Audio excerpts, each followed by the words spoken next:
कल हमने कंप्लीट किया था संयोजकता आबंध सिद्धांत।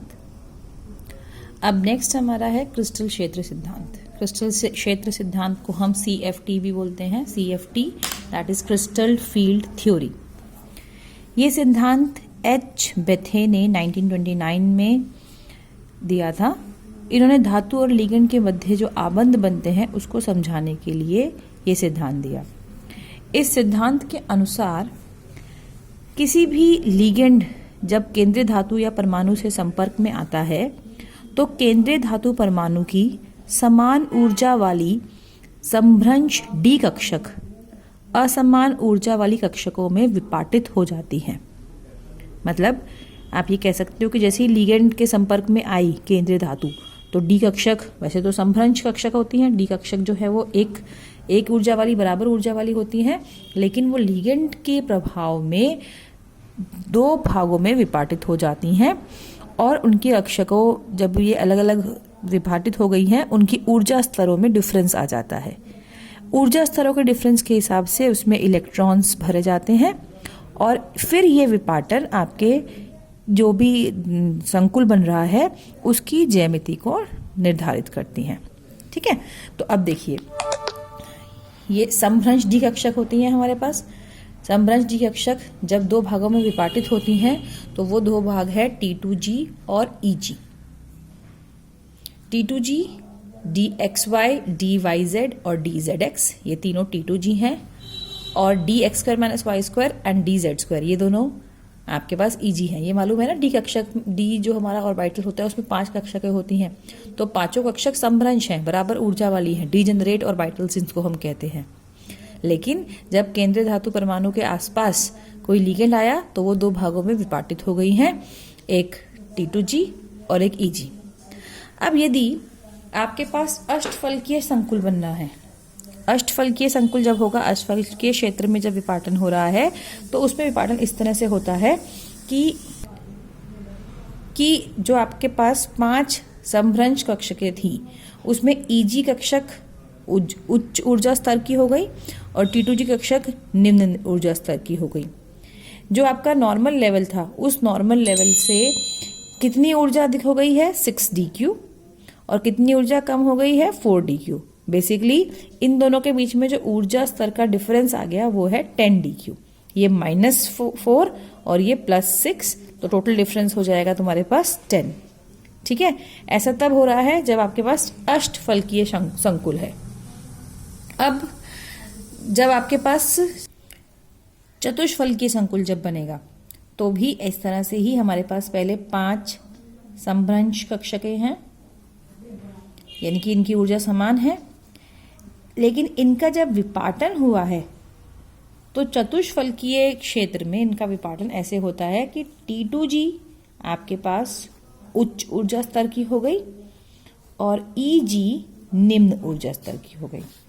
अगेन डिफरेंस कितना हुआ, इन वालों के पास +4dQ और इन वालों के पास -6dQ। दोनों के बीच में गैप अभी भी 10dQ का ही है। ठीक है, तो ये वाला होता है जब आपके पास ये वाला विपाटन तब हुआ है जब चतुष्फलकीय क्षेत्र है। दोनों में डिफरेंस क्या हुआ, अष्टफलकीय में आपके पास EG का स्तर ऊंचा था और चतुष्फलकीय में T2G का स्तर ऊंचा है। अंडरस्टूड? ये है आपका क्रिस्टल क्षेत्र सिद्धांत के हिसाब से D ऑर्बिटल्स का विपाटन। नेक्स्ट आता है क्रिस्टल क्षेत्र स्थानांतरण ऊर्जा CFSE। क्रिस्टल क्षेत्र स्थानीकरण ऊर्जा क्या होती है, आपके पास एक अष्टफलकीय संकुल की कक्षकों की ऊर्जा जो T2G ऊर्जा है वो +0.4 डेल्टा नॉट और EG कक्षकों की ऊर्जा +6 डेल्टा नॉट और इनके बीच की जो ऊर्जा कुल ऊर्जा हुई वो हो गई 10 डेल्टा नॉट। तो ये जो 10 डेल्टा नॉट ऊर्जा हुई है इसको हम बोलते हैं CFSE, crystal field stabilisation energy या फिर क्रिस्टल क्षेत्र स्थायीकरण ऊर्जा। ठीक है, अब इसको जो हमारे फैक्टर्स हैं किन किन कारकों पर ये निर्भर करती है, ये फैक्टर्स होते हैं हमारे। सबसे फर्स्ट फैक्टर CFSE को जो डिसाइड करता है वो है स्पेक्ट्रम केमिकल सीरीज। ये सीरीज आपकी देखिए बुक में दे रखी है ऑलरेडी, ये सीरीज है आपकी, ठीक है। इसका मतलब लिगेंडो को अगर हम देखते हैं, ये इनकी बढ़ती हुई प्रबलता का क्रम है। इसकी सबसे आयोडो, फिर ब्रोमिडो, फिर थायोसाइनो, क्लोरिडो, सो ऑन, ठीक है। तो अगर हम उनको जितने भी लिगेंड हैं उन लिगेंडों को बढ़ती हुई क्षेत्र प्रबलता के क्रम में अरेंज करें तो ये हमारे पास एक क्रम आ जाता है, ठीक है। नेक्स्ट कारक है संकुल की ज्यामिति। संकुल की ज्यामिति में आपके पास अगर चतुष्फल के आपने भी पीछे सीखा, अगर चतुष्फल की हमारे पास ज्यामिति है तो कौन से वाले की कक्षा के ऊपर आते हैं, T2G। अगर अष्टफल की है तो EG। तो इस हिसाब से हमारे पास CFSE का मान भी निर्भर करता है उसकी ज्यामिति के हिसाब से। नेक्स्ट आता है धातु की ऑक्सीकरण अवस्था।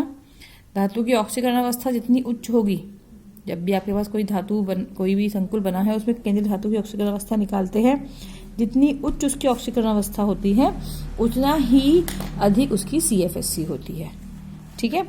और लास्ट है तुम्हारा धातु आयन की प्रकृति।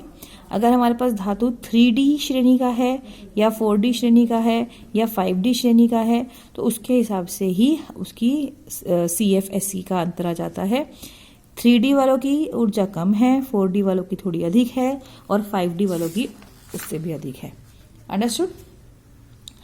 अब इसके बाद आप एक दो एग्जाम्पल्स करके देख सकते हैं इसके, और फिर पेज नंबर 521 पर चेक पॉइंट 17.3 ये आप ट्राई करेंगे खुद से। नेक्स्ट है इंपॉर्टेंस ऑफ कोऑर्डिनेशन कॉम्प्लेक्सेस। आपका उप सहसंयोजक यौगिक के बारे में आपने सब कुछ सीख लिया। अब इन उप सहसंयोजक यौगिकों का क्या महत्व है आपकी डे टू डे लाइफ में, ठीक है, वो पढ़ना है।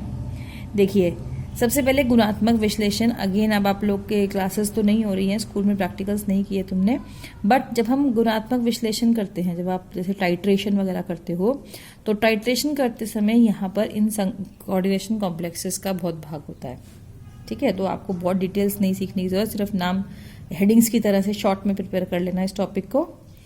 गुणात्मक विश्लेषण में इनका प्रयोग होता है, इनका महत्व होता है। उसके बाद नेक्स्ट है धातुओं के निष्कर्षण में इसका प्रयोग होता है। फिर हमारे जैविक निकायों में जैसे कि क्लोरोफिल सबको पता है ना, ग्रीन प्लांट्स के अंदर एक पिगमेंट होता है क्लोरोफिल, तो उसका अगर हम स्ट्रक्चर पढ़ेंगे वो भी उपसहसंयोजन स्ट्रक्चर बना हुआ है।